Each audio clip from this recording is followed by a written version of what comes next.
People often associate spiritualism with the Victorian era, and of course it was its heyday in many respects.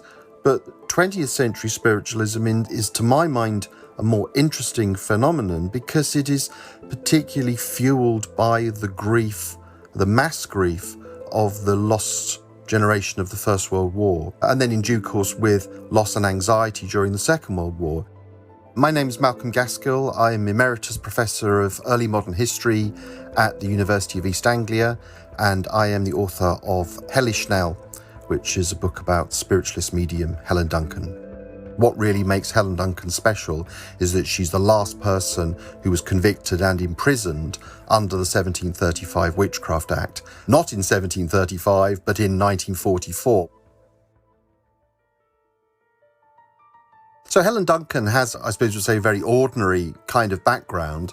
She's born in Perthshire in 1897, and she's one of quite a large family, Protestant Presbyterian family, and yes, a very ordinary kind of working class background. And of course, at that time, for a young woman, there were fairly limited opportunities, and I think that actually is quite significant for what happens to her later on. She certainly is an unusual child. It's reported that she was a tomboy, and that's really where her nickname of Hellish Nell came from. It wasn't because she was a witch, it was really because she was a rather unusual, slightly disturbing, I think, and possibly disruptive child as well. This sort of really worried her family, and particularly when she started telling fortunes to other children. And this made her mother say, "You mustn't do this, we're good Presbyterians, you'll be burned as a witch." Because of course in lowland Scotland there was still the sort of the folklore and the memories of the times when there were very intense witch persecutions in the 16th and 17th centuries. Mediumship within the spiritualist movement is a kind of craft. For example, clairvoyance is a sort of basic spiritualist skill, but some people are seen within the movement to have talent, and that talent gets nurtured, and then they are the people who become more famous. So that Helen Duncan meets her husband, Henry, in Scotland in 1916. He's a spiritualist as well, and he introduces her to what's called a home circle. So this is a spiritualist circle, meets in people's homes, and they have their own seance. And within that group, the skills of those who seem especially naturally talented, like Helen Duncan, they are then brought forward within the home circle, and they aspire to higher and higher levels of spiritualist mediumship.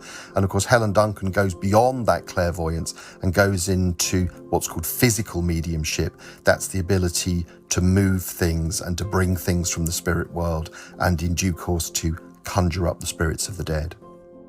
In many ways, I think we have to think of her as a kind of an apprentice, and her apprenticeship is served not with a physical master or mistress, but with a spirit guide. Helen Duncan has 2 or 3 spirit guides in her life, but prominent amongst them is a man called Albert Stewart. She also has a small girl called Peggy Hazeldine, and they were actually helping her. So she's being supported by her husband and the home circle on the temporal, the earthly plane, but she's also getting help supposedly from the spirit world as well, and they are all helping her move through this apprenticeship to higher and higher levels until she become a physical medium and then a materialization medium, which means she's able to generate this strange substance, ectoplasm, this kind of swirling white plastic sort of mist sometimes, I think, and use that in order to clothe the otherwise invisible spirits of the dead. When we look at the photographs of ectoplasm at seances today, they look faintly ridiculous. They don't look very convincing at all. In fact, there are some pictures of Helen Duncan with supposedly fully materialised spirit forms that really look like papier-mâché faces from a Punch and Judy show. So that's not really fooling anybody, but spiritualism isn't really meant to win skeptics over. It's about the expression of convictions that actually already exist. We tend to think of seeing as believing, but really in spiritualism, it's much more that believing is seeing. If you believe things, believe in the spirit world, you believe that the spirits of the dead can return to earth, then in fact, you see things differently. So when Helen Duncan does start her public seances, of course, some people saw nothing but trickery, but many people were absolutely convinced that what they were witnessing was a modern miracle. The attempts to investigate her from the early 1930s in London are not entirely to expose her, but just really to subject her to scientific tests. So one of the leading ghost hunters, psychical researchers of the day was a man called Harry Price. And Harry Price was fascinated by Helen Duncan, as he was by many mediums, and he really wanted to find a genuine one, I think. There were many scientists and charlatans who actually really wanted to prove the truth of mediumship, because from the late Victorian era into the Edwardian era, there was a serious thought that, well, if we can actually prove this, it changes the laws of physics. And that seems crazy to us now, but at the time was actually taken seriously by some very well-educated people.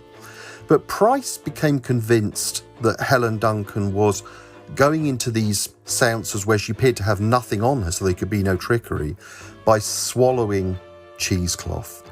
And he actually showed how it could be done, because he'd seen various stage acts, stage swallowers and regurgitators, which showed that this was actually possible. Of course, the spiritualists always said that's absolutely impossible. Price said otherwise, so he did test her, and that some of the samples of ectoplasm that Price and others took showed that they were a variety of very non-ectoplasmic materials, such as paper, blotting paper, or cheesecloth, muslin, egg, and so on. She'd actually been convicted in Edinburgh in 1933, where somebody had grabbed at Peggy, the little spirit guide, little sort of Shirley Temple-ish, winsome girl, and it turned out just to be a child's grubby stockingette vest. And this was used in evidence at Edinburgh Sheriff Court in 1933. She was, Helen Duncan was fined £10 for fraud. But of course, the spiritualist movement, which always felt itself persecuted, immediately saw the opportunity to use her as a martyr. So this was happening even in the early 1930s. So that whereas you and I might think that as soon as somebody was exposed as a fraud, that was it, game over, their career was finished, within the spiritualist movement, this actually encouraged belief in spiritualism. It actually encouraged support for her as a persecuted medium, and people said she was just being set up by the authorities. So that the Spiritualist National Union really needed a martyr. So it perhaps, once you get towards the start of the Second World War, we have to think that maybe it didn't matter as much within the Spiritualist National Union whether you believed Helen Duncan was totally genuine or not. She was the poster girl for the movement. She fitted the bill because she'd been prosecuted and fined, not despite it. So her reputation was actually intact, even though many people had doubts about her, because many people saw really remarkable things, and many others just thought, well, she's famous. You don't really want to kind of do her down because she's doing the broader movement good. In World War II, it's quite clear that she's the breadwinner and travels around earning money for the family. Her husband, I think, never really recovered from being gassed during the First World War. He was in the trenches. He never really worked. So she works very hard. She's in very poor health. She has a heart condition, she has angina, she has diabetes, but she's extremely active. And she particularly goes to bigger towns, cities, but especially seaside resorts. I think she actually just quite likes going to the seaside. But there's something about the seaside which has traditions of popular entertainment and relaxation and fun. Although spiritualism takes itself very seriously, that entertainment dimension is never absent from it. So a seance typically is a mixture of jokes and fun. It's a bit of a kind of variety act. And then the very serious, and there are tears and there is laughter. I think it's very cathartic in all sorts of ways for the people that attend those seances. So she's often going to these home circles up and down the country and performing for quite small fees, I think. But of course, everywhere she goes, she's adored. And I think that's probably more important to her. So Helen Duncan, of course, is supplying to often very anxious women information about their husbands, sons, brothers, and so on, who are off fighting overseas. And of course, there's an atmosphere of intense censorship. There's very little information, but there's a great emotional need to know what's happening to loved ones fighting overseas. So the setup for a seance is you have usually quite a small, dark room. It's lit by a red bulb. You have a curtained off corner of the room, which is known as the cabinet, which is where the medium sits. And the sitters are seated, usually in hardback chairs, in an arc around this corner cabinet. And there's this very intense sense of expectation. And that's the way it was in Copner Road, Portsmouth, in November 1941. Amongst the spiritual manifestations, these sort of glowing white ghosts that appeared from the cabinet this time, was a sailor. And it was revealed by some means that he was a sailor on HMS Barham, and that the man's wife was actually present at the seance. And because of that, inevitably the story got out very, very quickly. Not only that this woman's husband was dead, but of course that HMS Barham had been sunk. Initially, the sinking of the Barham was hushed up, and the word gets to the Admiralty that Helen Duncan is talking about ships. She said something about HMS Barham, and therefore she comes under investigation. Now, she had already in May 1941 supposedly known about the sinking of HMS Hood, but the fact was really in wartime, this is a woman who is publicly talking about the movement of shipping and possible loss of life. That may, to the authorities, have seemed like it was lowering public morale, which is very important in wartime, but actually, more to the point, it seemed like she was possibly revealing some kind of state secret. With these spiritualist stories that get kind of magnified, there's often a much simpler, more prosaic explanation. The Admiralty actually wrote to the families of the men who were lost on HMS Barham and said, look, we have to keep this a secret for a bit, but we're telling you, please don't tell anybody. That, of course, was a big ask because this is a Portsmouth ship, so that there were many, many families who were immediately bereaved on the same day. It's really a bit of a stretch to imagine that this didn't, in Portsmouth at least, become common knowledge. It's quite likely that Helen Duncan had picked up on this by some means beforehand. She was certainly monitored from this time by the authorities, by MI5, but then anybody who was suspicious was. This was wartime. This wasn't the persecution of spiritualists per se. Even local police forces had MI5 officers attached to them who would just investigate any kind of strange leaks of information. So Helen Duncan goes on through, 1942, 1943, travelling around the country, doing her seances, doing her thing, not stopped, but then really, in a sense, what was she actually really going to be arrested for? It wasn't absolutely clear that she'd done anything wrong.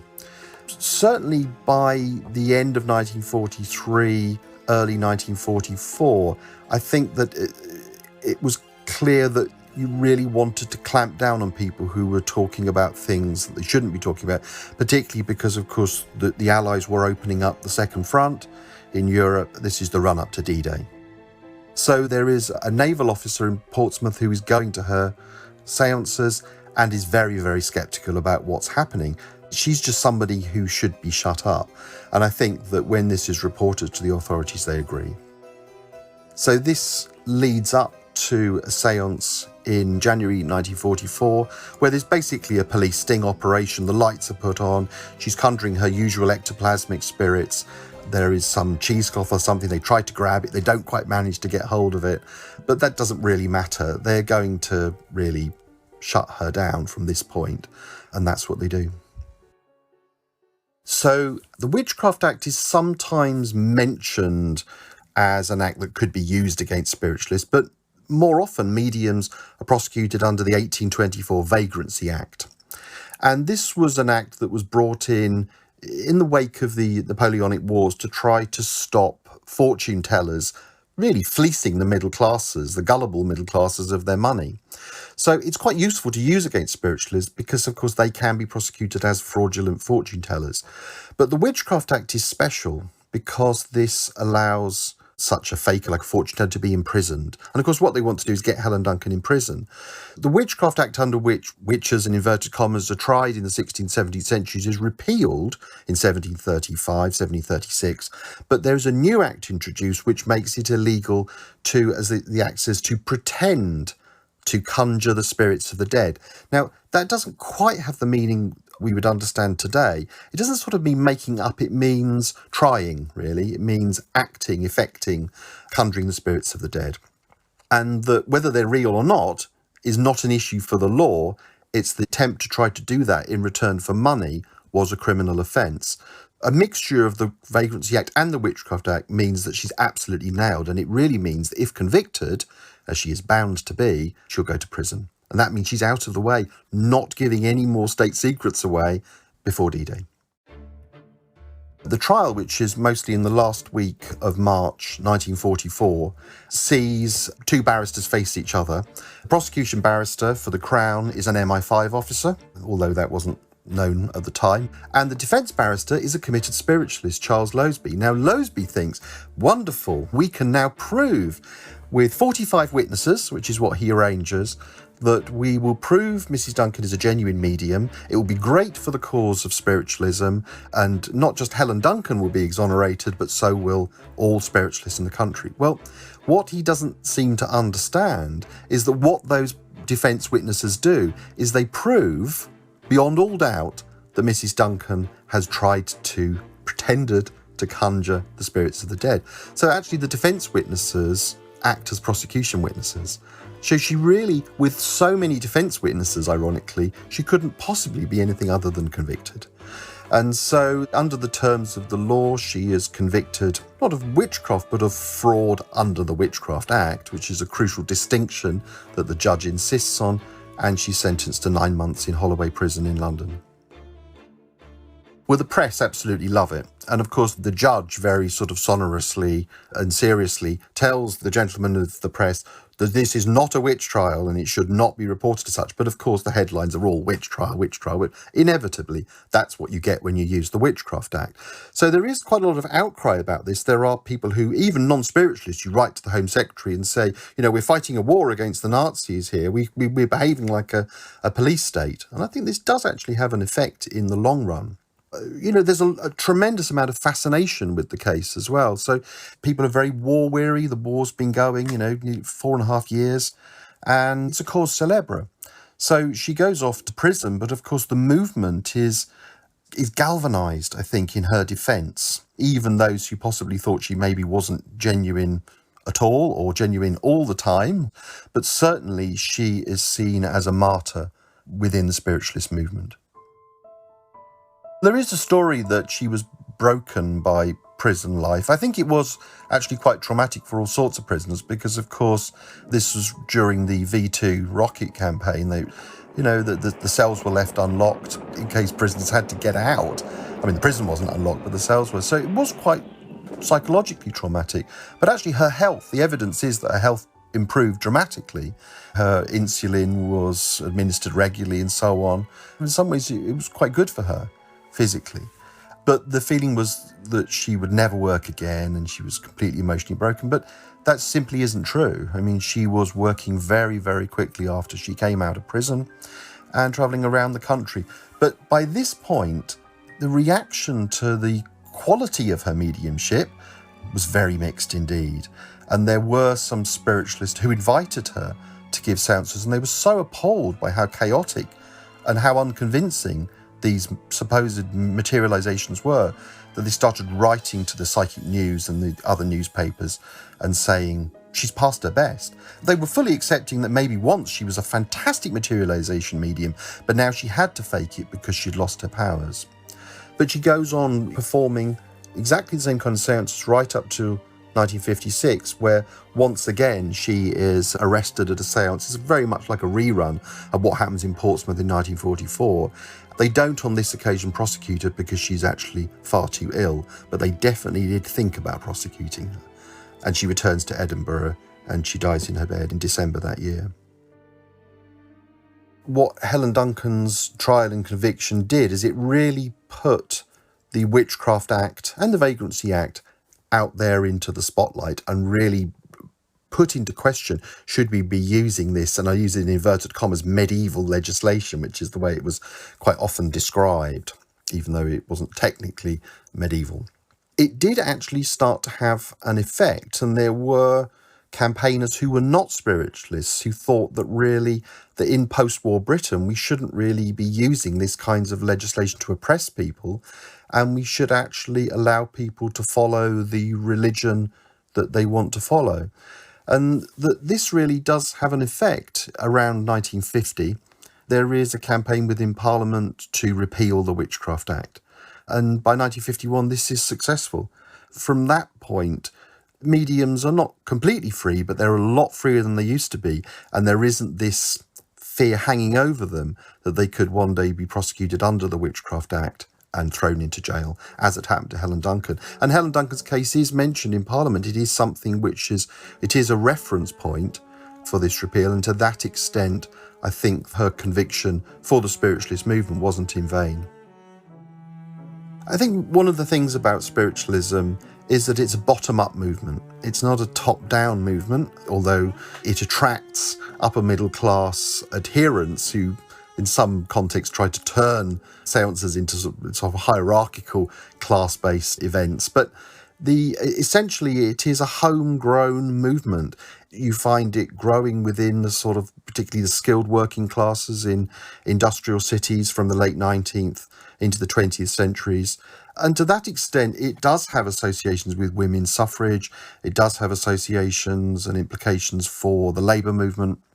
And to that extent, I think it's, even though one thinks that this is, if one is absolutely sceptical about this, which I am, I think that that doesn't mean to say that spiritualism should be remembered as having very positive social virtues, and that it was tremendously meaningful to a lot of people and wasn't just about exploitation and trickery, although inevitably, when high levels of profound grief are concerned, that can be a problem. It's about perspective, really. It's in the eye of the beholder. Spiritualism, especially this kind of mediumship, can look like absolute exploitative fraud that needs to be exposed and the performance needs to be kind of prosecuted. But you look at it from another direction and it's actually a very sincere and gentle movement that grows up from within working class communities. One of the things about Helen Duncan's story that's so important is that it leads us into lots of different areas of 20th century life.